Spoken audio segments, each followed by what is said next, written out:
Pour nous les enfants de Dieu, si tu l'avais oublié, je te le rappelle, pour nous les enfants de Dieu, Lazare n'existe pas. Nous croyons en la divine grâce et nous croyons en la destinée que Dieu trace pour les hommes. Nous ne croyons pas au hasard. Non, j'ai rencontré la dame là, c'était par hasard. Maman, Lazare n'existe pas chez nous. Nous sommes enfants de Dieu. Si tu l'as rencontré, c'est parce que Dieu l'avait placé. Autre chose que j'aimerais te dire. Alors à cause de cela, arrête de considérer les relations comme un enfant. Grandis dans la maturité. Que tes relations, tu les gères avec l'intelligence des relations. Aide-moi à dire ça, un frère. Même lorsque tu as 16 ans, ne néglige pas les relations. Est-ce que quelqu'un m'entend bien? Même lorsque tu as 15 ans, ne néglige pas les relations. Tu dois gérer ces relations avec intelligence parce que Dieu ne t'amènera pas là où il t'a promis sans les hommes. Il va placer les hommes stratégiques. Et donc, écoutons-nous s'il vous plaît.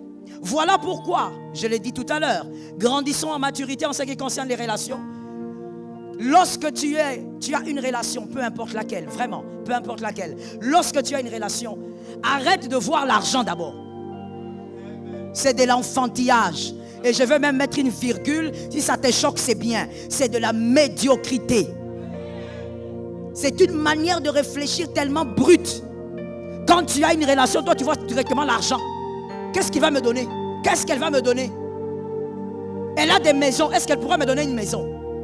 Lorsque, écoutez s'il vous plaît avant d'écrire, lorsque pour vous, toute relation, vous voyez d'abord de l'argent, les hommes que vous allez côtoyer vont vous maltraiter.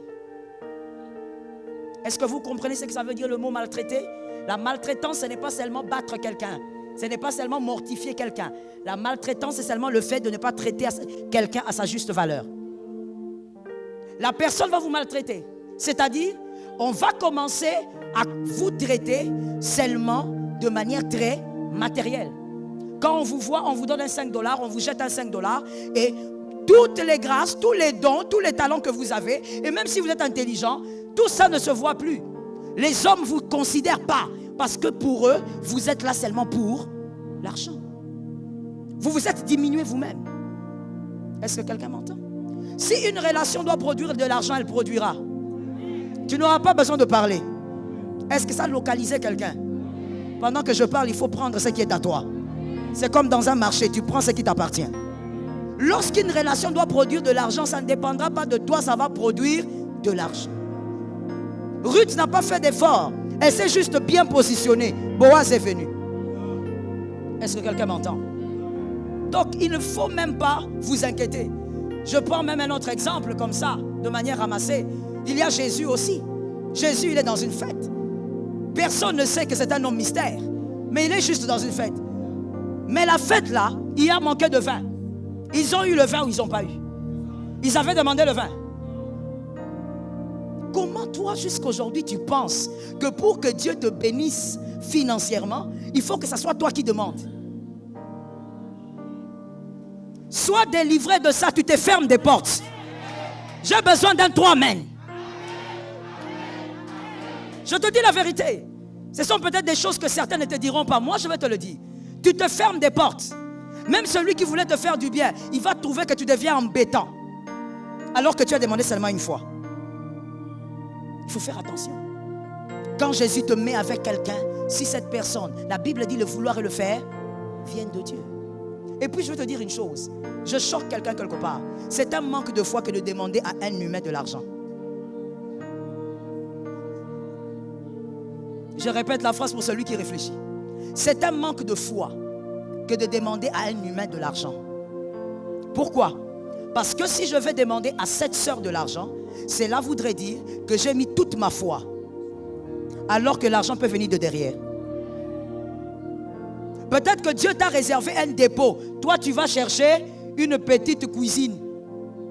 Tu te focalises sur une personne, alors que Dieu a réservé pour toi un dépôt.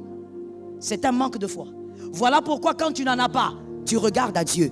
C'est Dieu qui t'envoie les hommes s'il veut. Ça te localise au nom de Jésus. Est-ce que quelqu'un m'entend bien? Dernièrement, le voyage que j'ai fait tout dernier, Je revenais, je ne sais plus d'où. Alors je rentre dans ma voiture. Je laisse le temps à mon fils de récupérer mes bagages. J'étais tellement fatigué. Plus de 4 avions, plus de 20 heures de vol. Alors je vais dans la voiture direct, sans regarder à gauche, à droite. Alors pendant que j'essaye d'entrer dans la voiture, je vois la dame, il y a une dame de la DGM qui m'avait accompagné jusqu'à ma voiture. Alors je la vois s'arrêter, en train de causer avec un monsieur. Et puis bon, moi j'étais exténué. Donc je m'occupais de me débarbouiller et monter dans ma voiture. Et à un moment donné, la dame vient et me dit, pasteur, il y a ce monsieur qui veut vous parler. Je dis, parlez, non, je suis fatigué. Alors lui-même, il prend de l'avance. Parce que le royaume de Dieu appartient aux violents. Alors lui-même, il dit, non, je ne veux même pas causer, je veux juste saluer le pasteur. Alors je dis, oui, venez. Alors il dit, c'est vous le pasteur? Je dis, ça dépend. Ça veut dire quoi, c'est moi le pasteur? Ça dépend. Il a dit, non, j'ai entendu la voix, c'est vous. Alors, écoutez, ma femme vient de prendre un avion pour Bruxelles. Alors elle était allée accoucher. Je donne mon action de grâce. Je dis, ok, vous voulez une fille ou un garçon? Et je ne sais pas, c'est une surprise. J'ai dit, bon, recevez votre fille. J'ai béni. J'ai pris l'action de grâce, je suis monté dans la voiture, je fermais ma portière.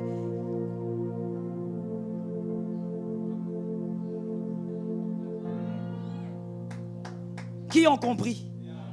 Qui n'ont pas compris? Ceux qui n'ont pas compris, restez comme ça. C'est pour seulement te dire que cette action de grâce, je ne l'avais pas calculée. Il y a quelques minutes, je n'avais pas cet argent dans ma tête. Non, moi, écoute, j'atterris à 23h. Est-ce que je pense argent à ce moment-là?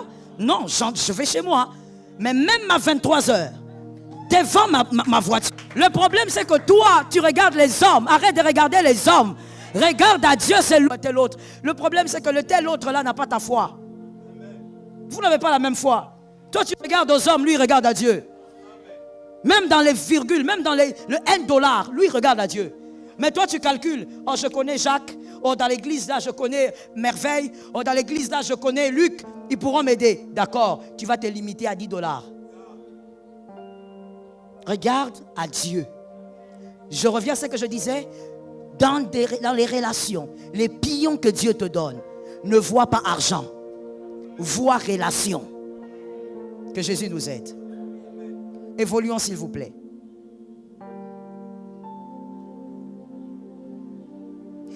Pour réussir la saison, Dieu placera 2 types de personnes. On commence d'abord par les 2. Aujourd'hui, on va parler des 2. Dieu placera d'abord les maris. Marie, mère de Jésus. Dieu placera d'abord les maris. C'est-à-dire des personnes qui ont la révélation sur votre destinée. Matthieu 1, 23. Matthieu 1, 23.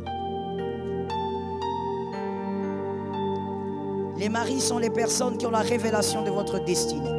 Voici, la Vierge sera enceinte, elle enfantera un fils et on lui donnera le nom d'Emmanuel. Amen. Cette femme est une femme qui a porté le Christ, qui a porté Jésus. Elle avait la révélation sur qui était le bébé qu'elle portait. J'ai toujours dit ça. Restons dans l'équilibre, s'il vous plaît, lorsqu'on est enfant de Dieu. Certains ont dit, Marie est l'intercesseuse. Et donc, il faut intercéder, il faut prier Marie pour que les prières arrivent auprès de Dieu. D'autres sont venus avec beaucoup de zèle et ont crié, non, Marie ne peut pas être intercesseuse, Marie n'est rien. Quel déséquilibre de tous les côtés. Marie n'est pas l'intercesseuse. Jésus est le chemin, la vérité et la vie. Personne ne va au Père si ce n'est par lui. Mais Marie n'est pas rien. C'est une femme qui a une foi que peut-être tu n'auras jamais. Marie n'est pas rien. Marie était une femme extraordinaire qui, j'aime toujours dire ça de manière très banale, mais c'est de cette manière que tu vas réaliser au fait. Parce que des fois tu lis la Bible vite. C'est une femme qui a vu un ange un jour, une préadolescente de 14 ans qui tombe enceinte, ne comprenant ni d'Adam ni d'Ève ce qu'on lui racontait. Elle tombe enceinte, elle veut perdre son fiancé, elle accepte de perdre le fiancé, une fille de 14 ans. Elle préfère rester dans son coin avec une grossesse qu'elle ne maîtrise pas. Elle met au monde, elle nourrit le bébé comme toutes les mères.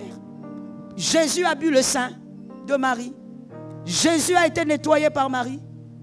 Marie cherchait Jésus lorsqu'il était en train de courir dans tous les sens. Mais c'est cette femme-là qui a été la première à dire, tu peux faire quelque chose.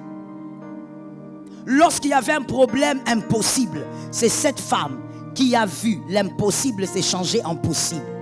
À cause de l'enfant qu'elle-même avait porté. Combien de femmes peuvent faire ça? Combien d'hommes même peuvent faire ça? Marie avait une foi que peut-être toi tu n'as pas. C'était une femme extraordinaire. C'était une femme exceptionnelle. Et donc, Dieu, dans ta saison, te placera des hommes ou des femmes Marie. Ce sont des personnes qui ont la révélation de ta destinée. Ce sont des personnes qui, peut-être même que c'est en priant pour toi dans un coin, que Dieu a commencé à leur parler. Ce sont des gens qui ne se fient pas à ta réalité. Ils savent qui tu es. Tu peux être dans une tenue de camouflage comme ça, c'est comme si tu manques des choses, mais ces personnes savent qui tu es. Ce sont des personnes qui n'ont pas un respect pour toi, ils ont un respect pour ta destinée. Ça veut dire même si aujourd'hui tu commences à marcher, à te balader pieds nus, ces personnes vont te respecter.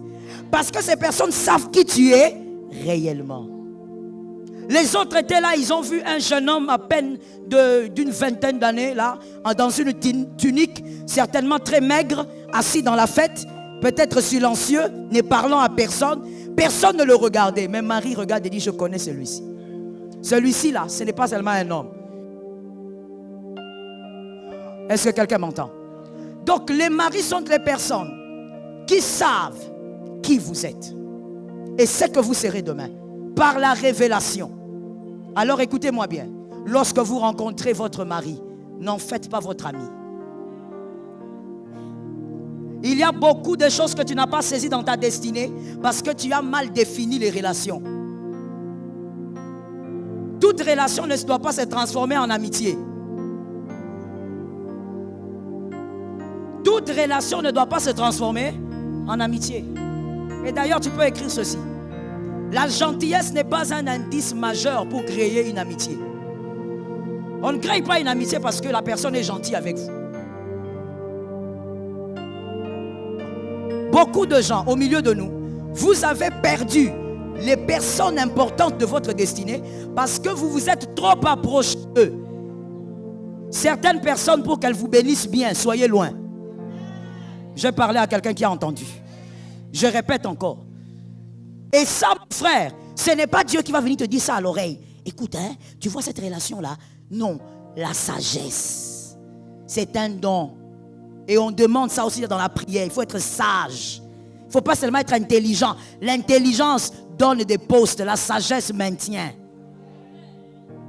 Il faut être sage dans la vie. Ce n'est pas parce qu'on connaît quelqu'un qu'il faut se rapprocher de lui. Ce n'est pas parce que je connais un autre que je dois me rapprocher de lui. Certains rapprochements tuent la bénédiction. Dis ça à ton frère. Voilà pourquoi, madame, vous savez, nous le disons. Quand je dis nous, je parle de moi et de mon mari. Quand nous prêchons, nous le disons tout le temps. Et c'est la manière même de comprendre les choses à l'AENA. Lorsqu'on est à l'église, on n'est pas amis. On n'est pas venu ici pour être amis. Je vous interdis même d'être amis. Je l'ai dit ici ou je ne l'ai pas dit. À l'église, on est frères. C'est ce que la Bible dit. La Bible ne dit pas soyez des amis. La Bible dit soyez frères. Alors je vous pose une question. Qui ont des petits frères? Des petits frères biologiques? Petits frères biologiques, vous en avez? D'accord. Est-ce que vous êtes amis à vos petits frères? Vous les aimez pas? Mais pourquoi ce ne sont pas vos amis? Vous avez des grands frères? Ce sont vos amis? L'église est un lieu de fraternité. Ce n'est pas un lieu d'amitié. Ce n'est pas un lieu où quand on finit, elle va commencer à s'accrocher à une autre maman.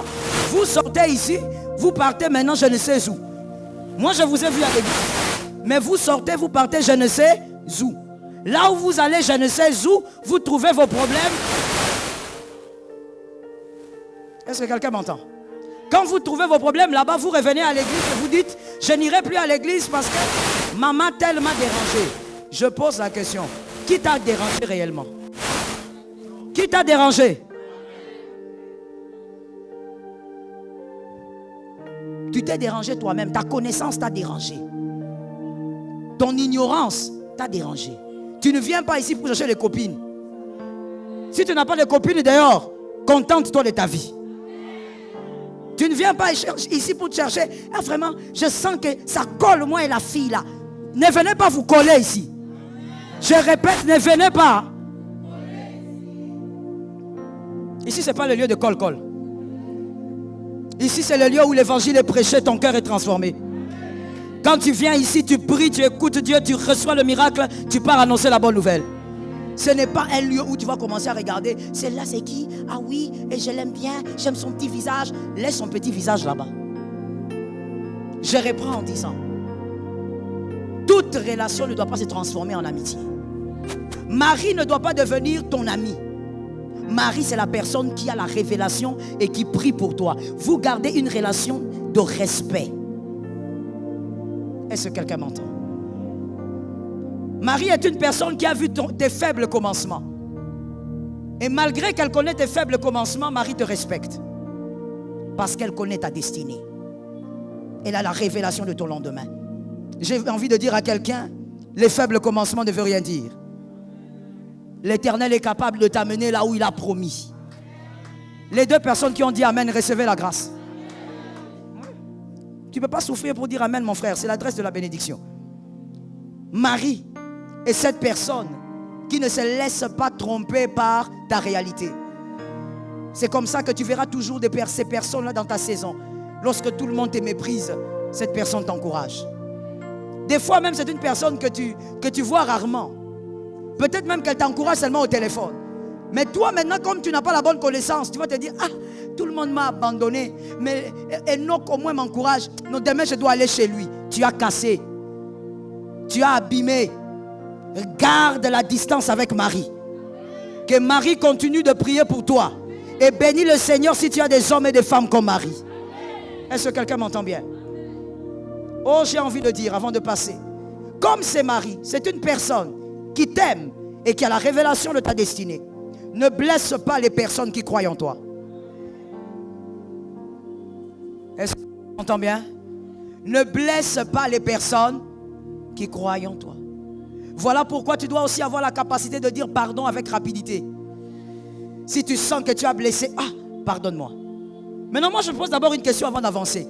Pourquoi chez certaines personnes, le pardon, c'est comme les bétons? Chez certaines personnes, pourquoi le pardon est lourd comme ça? Ça veut dire que le pardon pèse comme les colonnes ici. On va t'appeler, on va te dire, mon frère, regarde ce que tu as fait, tu as mal fait.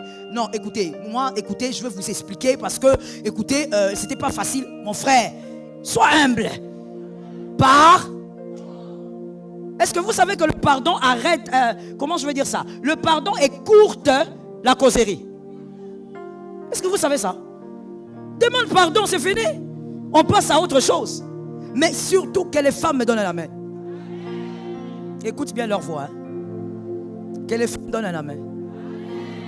Vous avez écouté leur voix? Surtout les femmes, vous avez un problème de pardon. Dire ceci. J'ai l'habitude de dire, on ne demande pas pardon en offrant un cadeau. On ne demande pas pardon, madame, mademoiselle. On ne demande pas pardon en offrant des services. Tu as vexé ton mari, mais comme tu as un cœur dur, noir, tu es orgueilleuse, alors tu viens comme ça, tu commences à servir. Tu lui amènes le jus, tu lui amènes le coca, tu lui amènes du thé, tu lui amènes même 5 choses à boire. Pourquoi? Tu as seulement du mal à dire pardon. Alors tu voudrais que par le service, ton mari te pardonne. Sois humble. Apprends à dire pardon. Mais tu vas entendre une femme dire, je te demande pardon, hein? Je suis désolé. Mais il faut savoir. Ce que je dis là, c'est faux. Vous-même les femmes, ce que je dis là, c'est faux. C'est vrai. Je te demande pardon. Mais tu sais, hein, moi je ne supporte pas quand tu me fais.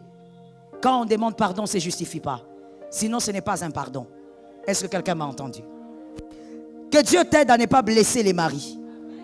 Quand quelqu'un prie pour toi, mon frère, il est précieux. Oh, je t'assure. Je t'assure. Peut-être que toi, tu n'as pas encore expérimenté ça. Mais moi, j'ai déjà expérimenté la puissance de quelqu'un qui prie pour vous, mais pas n'importe qui, une personne qui vous aime. J'ai déjà expérimenté ça. Je suis déjà allé prêcher quelque part, j'arrive sur le lieu, je sens que l'atmosphère est minée à un niveau incroyable. Je me pose des questions, mais c'est quoi ici? Je me mets à parler en langue, je parle en langue, mais je sens qu'il y a les bétons, l'atmosphère est minée. À un moment donné, je dis, Saint-Esprit, il faut que tu me parles, parce qu'ici, là, je vois, il y a quelque chose de bizarre. Le Saint-Esprit me donne une instruction. J'ai commencé à obéir à l'instruction. Et après le travail de ce jour-là, quand je suis entré au bureau, j'ai fait d'abord un service de prière. Quand je suis entré au bureau, le pasteur m'a regardé et m'a dit, pasteur, vous voyez telle dame que vous avez appelée, vous voyez telle dame, vous voyez tel autre, vous voyez tel monsieur. Ce sont les 5 sorciers que nous avons ici.